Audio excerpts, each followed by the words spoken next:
తెలుగు సంబరాల తీయదనం అలనాటి రుచుల సరికొత్త రూపం పరంపర స్వీట్స్ ప్రస్తుతం రీల్స్ చేయడం ట్రెండ్ గా మారింది. సోషల్ మీడియాలో లైకుల కోసం కొందరు, ఫేమస్ కావాలని మరికొందరు రీల్స్ లో విన్యాసాలు చేస్తూ ఉంటారు.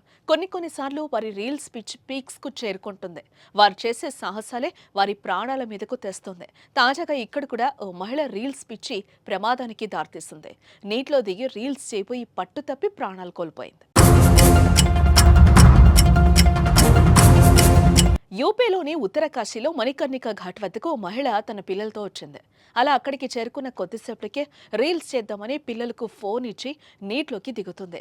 అలా దిగుతున్న క్రమంలో పట్టు తప్పి కాలు జారడంతో నది లోపలికి వెళ్ళింది. అయితే అప్పటికే అక్కడ నది ప్రవాహం ఎక్కువగా ఉండడంతో జారిపడిన కొద్దిసేపటికే గంగా నదిలోకి కొట్టుకుపోయి చనిపోయింది. ఇకపోతే అప్పటి వరకు తల్లితో సరదాగా గడిపిన పిల్లలు ఇక తల్లి లేదనే విషయాన్ని జీర్ణించుకోలేకపోతున్నారు.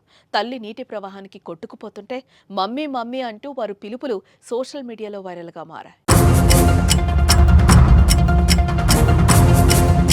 రీల్స్ టిక్ టాక్ చేయడం తప్పేం కాదు, కానీ అది శృతి మించనంత వరకే. ఇలా విన్యాసాలు చేస్తూ ప్రమాదకర ఘటనా స్థలంలో రీల్స్ చేస్తూ ప్రాణాలు కోల్పోతున్న ఘటనలు, రీల్స్ మోజులో హద్దులు దాటే వారికి ఓ గుణపాఠం కావాలి. ఇప్పటికైనా రీల్స్ చేసేటప్పుడు కొంచెం ఆలోచించి చెయ్యండి. మీకోసం మీ కుటుంబం ఎదురు చూస్తుందంటూ ఈ వీడియో చూసిన కొందరు కామెంట్స్ చేస్తున్నారు. ఇక ఈ వీడియోపై మీ అభిప్రాయాన్ని కామెంట్ రూపంలో తెలియజేయండి.